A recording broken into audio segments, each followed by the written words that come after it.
दोस्तों, बगराम एयरबेस सिर्फ एक हवाई ठिकाना नहीं है, ये एक सैन्य इतिहास का प्रतीक है।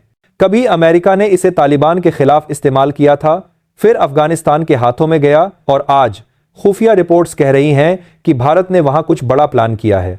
रातों रात वहां गतिविधियां बढ़ी हैं। सैटेलाइट तस्वीरों में नए विमान, नए उपकरण और भारतीय वर्दी देखी गई है। इसका मतलब साफ है, भारत अब सिर्फ देख नहीं रहा बल्कि खेल में उतर चुका है। लेकिन इसके पीछे की कहानी सिर्फ दो देशों की नहीं बल्कि 5 महाशक्तियों की है। तालिबान के हाथ में बंदूक है, पाकिस्तान के पास डर, भारत के पास रणनीति, रूस के पास मौका, अमेरिका के पास पछतावा और चीन के पास बेचैनी। पाकिस्तान आज जिस आग में जल रहा है, उस आग की चिंगारी उसी ने बोई थी। कभी पाकिस्तान ने तालिबान को इस्लाम का रक्षक कहकर पाला, उन्हें ट्रेनिंग दी, हथियार दिए और भारत के खिलाफ इस्तेमाल किया। लेकिन आज वही तालिबान पाकिस्तान के खिलाफ मोर्चा खोल चुका है।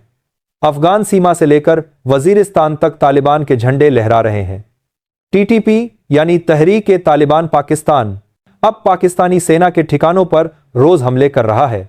हालात ऐसे हैं कि अब तालिबान का लक्ष्य सिर्फ काबुल नहीं बल्कि इस्लामाबाद है। जब अमेरिका 2021 में अफगानिस्तान से निकला तो तालिबान ने इसे अपनी जीत बताया। लेकिन कुछ ही महीनों में तालिबान को समझ आ गया कि पाकिस्तान कोई मददगार नहीं बल्कि मालिक बनना चाहता है। पाकिस्तान की खुफिया एजेंसी इसी चाहती थी कि तालिबान भारत विरोधी मिशन चलाए, लेकिन तालिबान ने पाकिस्तान को ही काफिर कहना शुरू कर दिया। अब अफगानिस्तान की धरती से तालिबान पाकिस्तान पर हमले करवा रहा है। यानी पाकिस्तान ने जिस राक्षस को बनाया, अब वही उसके घर में घुस चुका है। आते हैं अमेरिका पर। अमेरिका ने 20 साल तक अफगानिस्तान में रहकर तालिबान को मिटाने की कोशिश की और अंत में हार मान ली। अब जब अमेरिका दूर बैठकर पाकिस्तान और तालिबान की लड़ाई देखता है तो उसे समझ आता है कि उसने गलत दोस्त चुना था।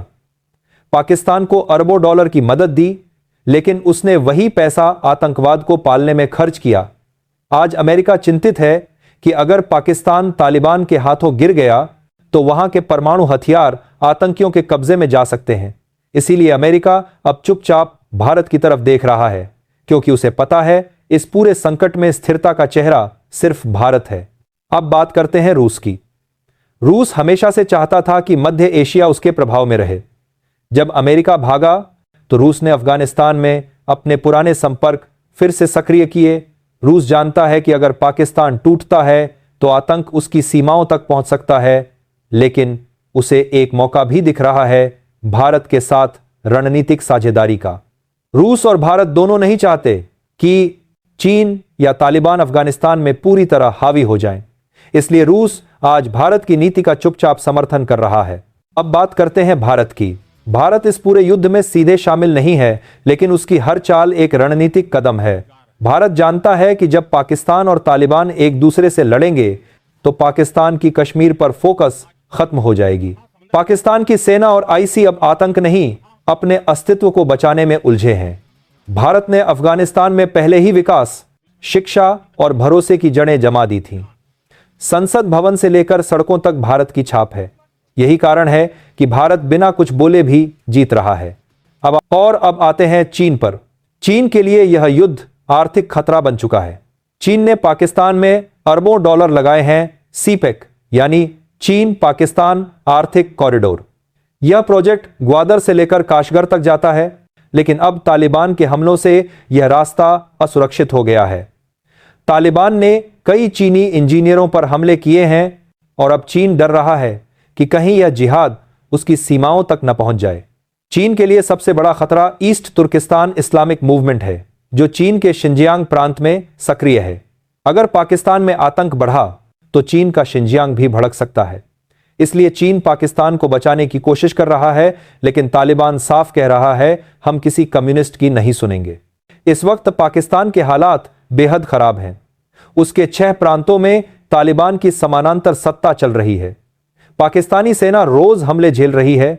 सैकड़ों सैनिक मारे जा चुके हैं और मीडिया पर सख्त सेंसरशिप लगी हुई है। सोशल मीडिया पर जो वीडियो आ रहे हैं उनमें तालिबान के झंडे पाकिस्तानी चेकपोस्ट पर लहराते दिख रहे हैं। पाकिस्तान के जनरल असिम मुनीर के पास अब जवाब नहीं बचा। दूसरी ओर नई दिल्ली में शांति है, लेकिन यह शांति साधारण नहीं बल्कि रणनीतिक है। भारत को बोलने की जरूरत नहीं, क्योंकि हालात खुद बोल रहे हैं। भारत जानता है कि जब दुश्मन खुद अपने ही हथियार से घायल हो तो सीमा पर खड़ा सिपाही भी मुस्कुरा सकता है। पाकिस्तान ने जो आग कश्मीर में लगाई थी, आज वही आग उसकी सरहदों के भीतर जल रही है। यह युद्ध सिर्फ पाकिस्तान और तालिबान का नहीं है, यह दक्षिण एशिया की दिशा तय करेगा। अगर पाकिस्तान अस्थिर होता है तो इसका असर अफगानिस्तान, ईरान, चीन और भारत सभी पर पड़ेगा। लेकिन भारत के लिए यह एक अवसर है कि वह अपनी सॉफ्ट पावर और राजनयिक प्रभाव से पूरे एशिया में स्थिरता का केंद्र बन जाए। पाकिस्तान में मचा हड़कंप। पाकिस्तान में इस खबर ने सियासी भूकंप ला दिया है। इस्लामाबाद से लेकर पेशावर तक डर का माहौल है। आईसी की रिपोर्ट कहती है कि अगर बगराम बेस फिर एक्टिव हुआ तो यह पाकिस्तान की पश्चिमी सीमा के लिए सबसे बड़ा खतरा होगा। तालिबान पहले ही पाकिस्तान की सेना पर हमले बढ़ा चुका है और अब अगर भारत ने बगराम से ऑपरेशन शुरू किया तो पाकिस्तान को 2 मोर्चों पर लड़ना पड़ेगा। तालिबान का बदला हुआ चेहरा। तालिबान अब वही तालिबान नहीं रहा जो अमेरिका के दौर में था। अब उसके पास है नए हथियार, नई रणनीति और नए दुश्मन।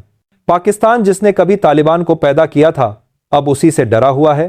तालिबान के अंदर भारत के लिए भी एक सॉफ्ट स्पेस बन रहा है, क्योंकि भारत ने अफगानिस्तान में शिक्षा, सड़क और अस्पताल दिए, जबकि पाकिस्तान ने सिर्फ गोलियां दी। यही वजह है कि तालिबान अब भारत से सीधी बातचीत के लिए तैयार दिख रहा है। भारत की गुप्त रणनीति। सूत्र बताते हैं कि भारत ने रॉ और भारतीय वायुसेना के जरिए बगराम पर निगरानी मिशन शुरू कर दिया है। यह मिशन सिर्फ खुफिया नहीं बल्कि सुरक्षा घेरा बनाने का है। अगर पाकिस्तान तालिबान युद्ध बढ़ा तो भारत अपने हितों की रक्षा के लिए बगराम से जवाबी कार्रवाई कर सकता है। यानी कि भारत अब सिर्फ रक्षात्मक नीति पर नहीं बल्कि आक्रामक रणनीति पर काम कर रहा है। आने वाला धमाका। अब एशिया के आसमान पर एक नया तूफान मंडरा रहा है। तालिबान और पाकिस्तान के बीच की जंग अगर और भड़की तो इसका असर सिर्फ सरहदों तक नहीं रहेगा। भारत का बगराम में बढ़ता प्रभाव, पाकिस्तान की बेचैनी और तालिबान की बगावत तीनों मिलकर एशिया का सबसे बड़ा भू राजनीतिक विस्फोट बन सकते हैं। सूत्र कह रहे हैं कि नवंबर के पहले हफ्ते में कुछ बड़ा एक्शन होने वाला है और बगराम उसका केंद्र होगा। अब सवाल उठता है, क्या बड़ी ताकतें इस खेल में शामिल हैं? बिल्कुल हैं। अमेरिका बगराम बेस के जरिए फिर से अफगानिस्तान में एंट्री चाहता है। रूस मध्य एशिया में अपनी पकड़ मजबूत करना चाहता है और चीन पाकिस्तान के जरिए भारत को रोकना चाहता है। लेकिन भारत ने अब बगराम के जरिए इन तीनों को एक साथ चुनौती दे दी है। कह सकते हैं यह भू राजनीतिक चाणक्य नीति का नया अध्याय है। भारत का मकसद साफ है, आतंक के उस अड्डे को खत्म करना जो पाकिस्तान की जमीन से पलता है। और अगर इसके लिए बगराम को फिर से जिंदा करना पड़े तो भारत अब पीछे नहीं हटेगा।